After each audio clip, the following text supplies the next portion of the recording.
What's up guys, Belamy Prime here, and in today's video we're going to really quickly show you guys how to do a Mistsong Jar run. I mentioned it in my last video and a lot of people have been asking me how to do it and what this is. But basically this is going to get you a few mats that are going to be quite important early on if you want to get your Unistic Guardian Ring early, and it's a nice little source of gold, sort of, and can set you up later if you're planning on using any Mistsong weapons or anything like that in your gear. So we're going to jump right in. Head over to Mistsong. It has a level 55 entry requirement, so you can very easily be doing this day 1 or day 2 if you're a little bit slower to get to max level. But we're going to jump right in and we're going to show you guys a Mistsong Jar run. Alrighty, so we're over here, we're inside the Mistsong dungeon, and if you're curious, the entrance to the dungeon now is actually over in Diamond Shores behind the Ironad Library. So run over there, you'll find the portal no problem. It's marked on the map. It's too easy. So we're going to run in here. We're going to head straight to the southwest and down this path here. We run through the claps and we see our first jar. So this is what the jars look like. You just break them, loot them, and you'll get these jade crystal shards, whatever they're called.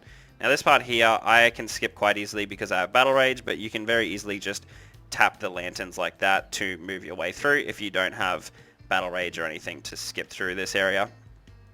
I will point out that it's not 100% necessary to have Shadow Play and Auramancy to do this. You will see just ahead of here that I will use Backdrop and Teleport to skip a small portion.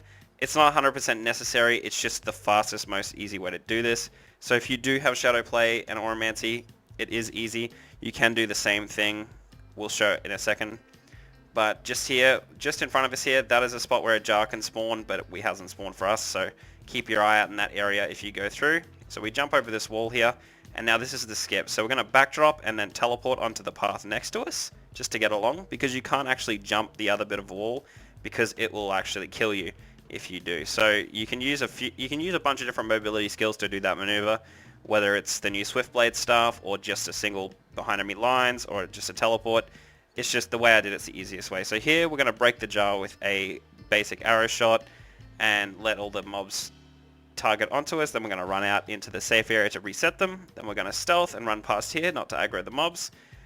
And then we jump up here, hit the lantern, and we go on our merry way. Now that part is very difficult without stealth if you can't actually tank the mobs, and early on Unchained, these mobs will probably one-shot you or kill you very fast. So having stealth is going to be very necessary for that part specifically, but you can run to this area another way and you will get here no problem. It's just the class that I'm playing right now, Dark Runner, is the most efficient. Now we touch this pillar there to give us a bit of a movement speed buff, and I will run into the claps here just to show you what these things do. If you don't avoid those little beams, the remnants of things they leave behind, you'll get clapped, and they can be dangerous if there's cliffs nearby, so be careful. So we run out here along this bridge, we can see another jar here. We'll then tap this stone, which will teleport us to another area of Mistsong. We then come out the door, jump down on the cliff here, and we can see another jar down to our right. So we'll break that. Now we have to run through this pillar area here. The way I'm going now is the safest way to go because you can avoid these fireballs here. But if you do stand in them, you can see they do quite a bit of damage to me as a geared player, so you want to avoid them if you can. Now another jar can spawn there. We tap that one and then grab it in stealth because we don't want to aggro the mobs.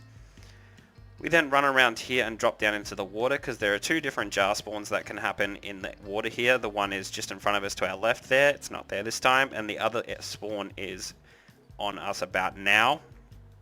And then if we come up here and look to our right, just there in those flowers, another jar can spawn, but it didn't spawn this time. So we're going to stealth again and try and get past these mobs because they will be very dangerous, especially early on in Arcade Unchained. Move back through the pillars here. And then we do a little bit of Indiana Jones garbage to get up these, get up this next area. Climb the vine here, and then the next little jar is over in front of us. So the next jar we can see will be just on our right there in that little open space at the base of that wall. It didn't spawn for us this time, but that's okay. And I'm stopping here just for a moment because although it's not necessary, I really like to pop Free Runner and touch the stone at the same time here because you have to cover a large distance. And it's just really fun to run super fast. Obviously this is sped up just to shorten the video, but you still run extremely fast, and you can also speed through this bit here where I'll jump over these pillars. You can hit the lantern to go across here, but I like to jump it, and then we can see another jar on our right. If that one doesn't spawn, it will instead be down here under the waterfall just there. So now we get a little bit of a run, we head past these mobs, loop around them, jump on some lily pads, and we have the last 3 possible spawns up ahead of us. One is just to the right of the base of that bridge, just there, in that little opening. The next one is here, as you can see. So we break that one, and then we'll move over to check the final spawn, which is just over here to the left of this little pergola veranda area in the open. You'll see it, no problem. You'll just have to tab target, it's no problem. And then we just like to run into these mobs and kill ourselves so that we can go back to the entrance easily, exit the dungeon, and then reset. And that's a Mistsong Jar run. So that's pretty simple and very easy, especially if you're playing the right class. Now, we collect all these. Once we get 12 shards, you can very easily open them. So we combine them into a single Mistsong Jade or whatever it is, and we can open them for a chance at either abyssal shards, which you can vendor for gold or save later. You can buy abyssal enhancers, I'm pretty sure, with them, or craft them. And then we can get abyssal shards, which are quite nice, which will be used for our Unistia Guardian ring. We see we opened one here. We got a courtesan painting, which is just a little RP Japanese style painting that you can put on your house, which is quite cool. And you can also get the sunset portal stones, which can be used to craft gallant mounts, and you can use them to make Mistsong awakening scrolls, which are used to upgrade your Mistsong drops to tier 4. So some useful stuff that comes from here, especially if you're chasing, Mistsong Nodachi tier 4 for a weapon swap, or if you're chasing a Mistsong tier 4 shield as a healer in cloth or something like that. But the main thing we're chasing here is the abyssal crystals, as it will be used in our Unistia Guardian ring creation. So we want to get as many of them early as possible. I will be doing this from day 1, hopefully, if I hit 55 day 1, which I think I might be able to. Probably not. It depends on my group and how we go, and how much PvP we get into as we're leveling, and obviously it depends on the server population and things like that. But the goal is to be doing this by at least day 2, so that I can start rolling in that passive amount of abyssal crystals and a little bit of gold from the shards and things like that. But as you can see, it's a super easy, super fast run, especially if you're playing the right class. It takes no more than half an hour to do 3 runs, and there's no reason to not be using your 3 entries daily on these Mistsong Jar runs. So I hope you guys enjoyed the video. I hope you learnt a little thing, and I will see you guys on Arcade Unchained. But before we finish the video, I'd like to give a big shout out to my very first Patreon patron, Navro.